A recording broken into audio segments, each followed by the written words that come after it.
I have to say, this series is surprisingly real with how out of the ordinary it is. I mean, our setting is a typical high school setting, but demis are a thing. There are these mythological creatures that roam around, just they're slightly different than what we see in the fairy tales that we read them in. But the way they portray human emotions and human interactions, and how they're handling bullying and gossiping, things that naturally happen in a high school setting, I have to say, is one of the best examples I've seen in anime. A lot of the times when I see someone picking on someone or bad-mouthing them behind their back, I feel like it doesn't really accurately portray what truly happens. The only thing here with this that isn't totally correct, at least from my experience, is when you confront people like that, they don't respect you, but they'll more or less back off, because a lot of times when bullies or people who will talk shit behind your back, if you confront them, a lot of times they'll just kind of fuck off and then just talk shit somewhere else because they don't have a backbone. Here, now I'm sure there are some cases where if you did that, they would just kind of be like, okay, yeah, I guess I'm kind of a dick. Just from my personal experience, that's how it would go. But really, the confrontations with Hikari and these two girls who have been bad-mouthing Yuki behind her back and other people, the way she just stands up to them and just throws it in their face, I thought was beautifully well done. And I mean, this episode as a whole, the way they were portraying the character interactions and how people are just talking to one another, I thought was really damn real. And for a series that, from the poster image to the PV, I thought this would be a very carefree, fun show, but the way it's just hitting home, social interactions and social kind of behavior, and how people are separated and isolated, I think is damn well done. And having this monster charm on top is just a bit of sprinkling to this cake. Like, it's just icing on the cake. It's not the main attraction.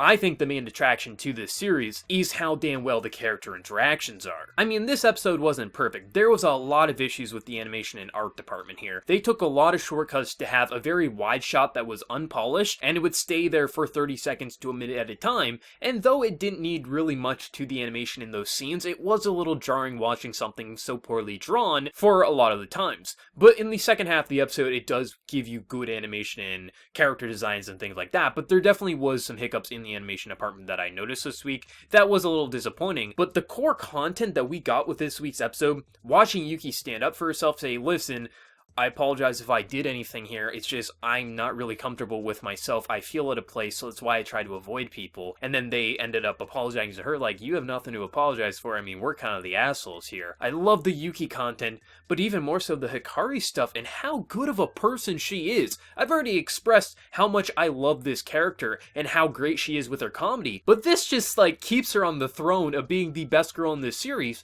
because she has such a damn good heart. Damn, this is a good episode. Like, that's all I could say. This was a phenomenal episode watching the character interactions this week, but also there was some great comedy when basically our sensei brings everyone in, all of the demis saying, listen, if you guys need to talk, I'm here kind of thing, and the whole hugging scene I thought was damn adorable. Yes, obviously they all have some sort of feelings for him, but what I love is he's not oblivious. I thought he would stay oblivious completely. He's not, because when he goes to hug the Dulhan in terms of her body, he realizes, oh shit, I'm hugging her breasts, she's probably gonna feel this, I gotta get away. And he does obviously sense that, you know, there is some feelings by the other people towards him, but he, if anything, is a father figure. That is the love he is giving, and this guy is the best main character I've seen in one of these series in a long ass time. He is pure, he is a good person, that's what he is. He wants to help demis while also learning about them. That is a character I want to follow, and I'm so glad we're following this character. Seriously, this episode was great. As much as I despise the animation in the first third of the episode,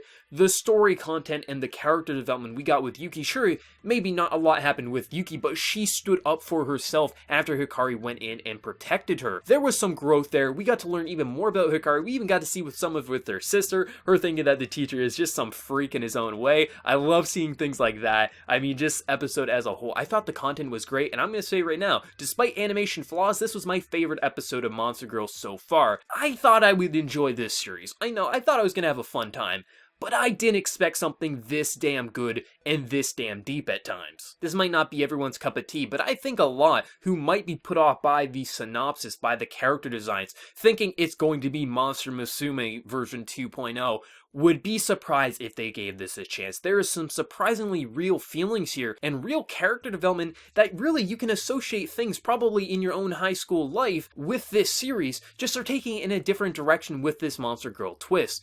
I'm loving the direction this series is taking. Honestly, if you can keep this up throughout the rest of the season, this might be one of my favorite anime from this season. I had a blast with this episode, but for anyone who watched this episode, how impressed are you with this? I mean, taking the animation aside in the first third of the episode, like, how are you feeling about this cast of characters, the story dynamics, the setting? How are you feeling overall, and are you as impressed as myself, or are you disappointed? I'd love to hear your thoughts. So let me know your thoughts in the comment section below, and before you leave, hit that like button if you did enjoy the video. If you're new to the channel, be sure to subscribe. So until next time, everyone, please take care and have a good one.